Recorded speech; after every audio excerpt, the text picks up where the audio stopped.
Most coverage of Project Esther tells you what it is. Tonight we are going to read it. On October 7th, 2024, exactly 1 year after the Hamas attack on Israel, the Heritage Foundation published a 30-page document titled Project Esther, a national strategy to combat anti-Semitism. I have read the full document. It is publicly available on the Heritage Foundation's website. The link is in the description. Tonight on Words with Wentz, we are going to do what this channel does. Read the primary source, not what critics say about it, not what supporters say about it, what the document itself says, in its own language, on specific pages that you can verify. Then we are going to document what the government has implemented from that blueprint. And then we are going to document what a federal court found about those implementations in a ruling issued on January 22, 2026. Before I read a word of the document, I want to state two things that are both true and both documented, because this episode requires holding both at once. First, the October 7th, 2023, Hamas attack on Israel was real. It killed approximately 1,200 people. Anti-Semitism in the United States is documented as rising. The Anti-Defamation League recorded 8,173 anti-Semitic incidents in 2023, a 140% increase from 2022, and the highest number recorded since the ADL began tracking in 1979. 5,104 of those incidents occurred in the 3 months following October 7th alone. Second, a federal judge in the United States District Court for the District of Massachusetts issued a ruling on January 22, 2026, declaring that specific actions taken under this blueprint violated the First Amendment of the Constitution. Both of those things are documented, both of them are true, and both of them belong in this episode. Let's read the document. The document opens with a statement of purpose on page 3, named after the historic Jewish heroine who saved the Jews from genocide in ancient Persia. Project Esther provides a blueprint to counter anti-Semitism in the United States and ensure the security and prosperity of all Americans.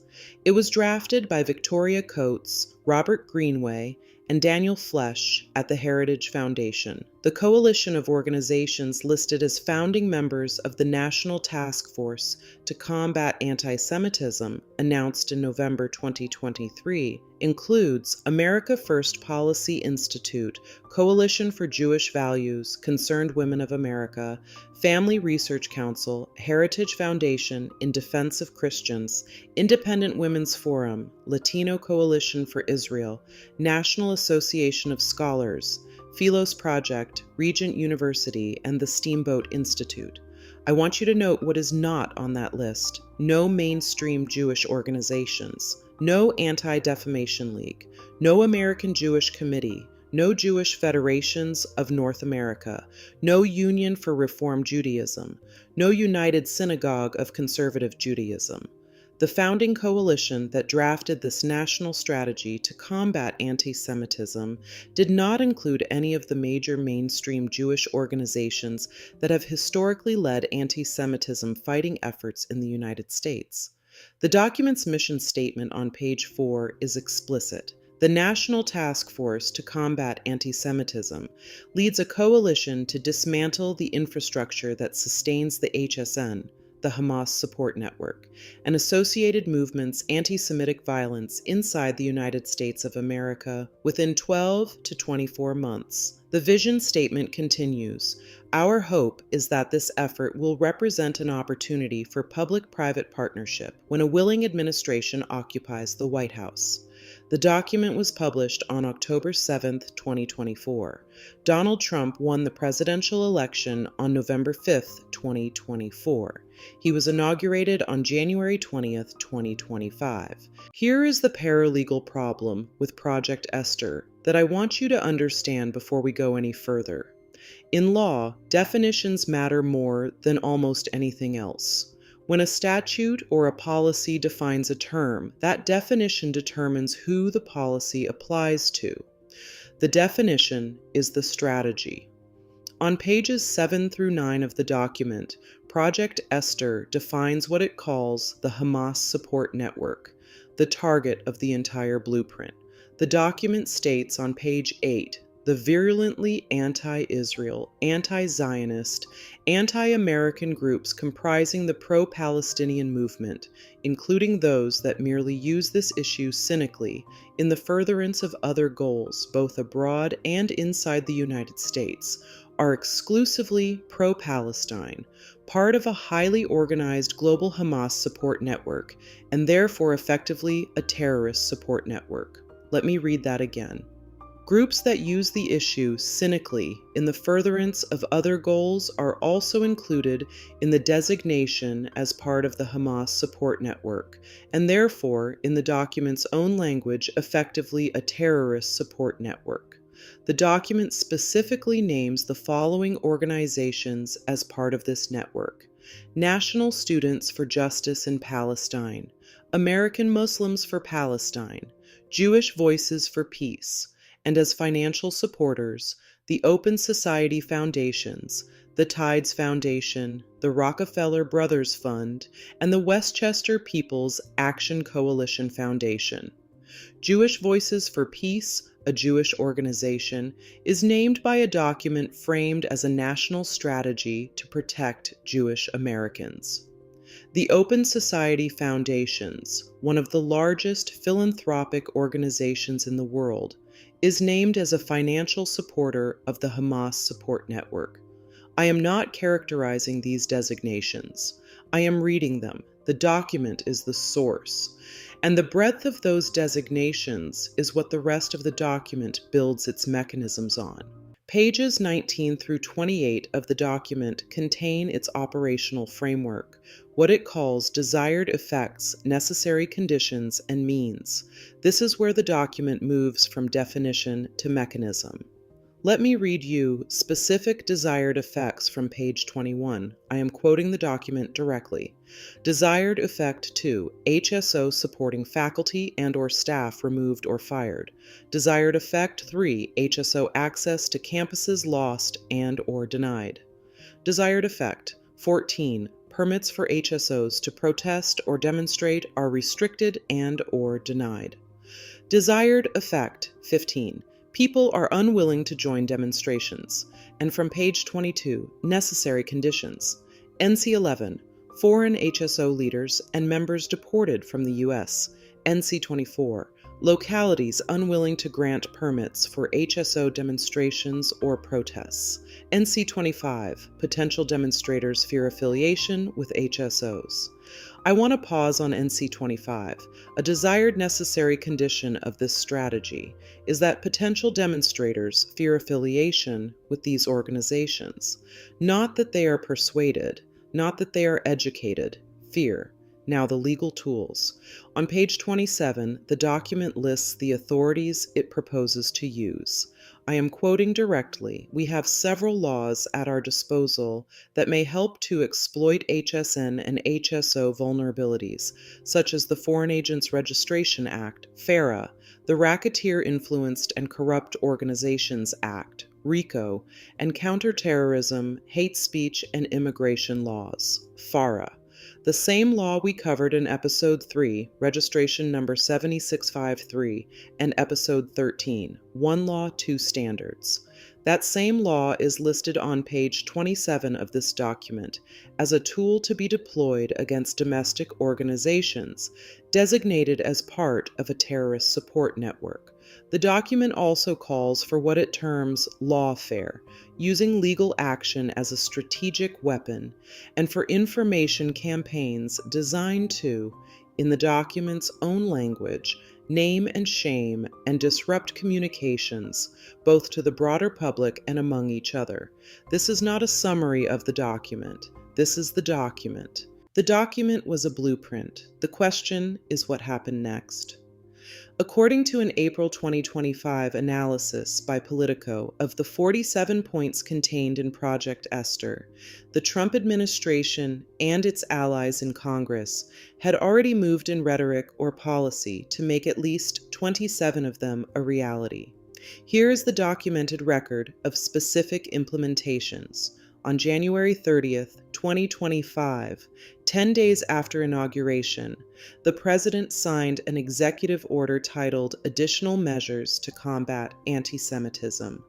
The order directed federal agencies to use immigration authorities to address what it defined as anti-Semitic activity on college campuses, including threatening visa revocation for speech-based conduct. Following that order, Immigration and Customs Enforcement began revoking visas of international students and faculty associated with pro-Palestinian activism and campus demonstrations. More than 300 student and faculty visas were revoked. The Student and Exchange Visitor Information System, the federal database tracking international student status, saw mass terminations of records, in some cases without individual notice. Universities faced documented pressure over federal funding. Faculty were suspended at several institutions. Curricula were altered at others.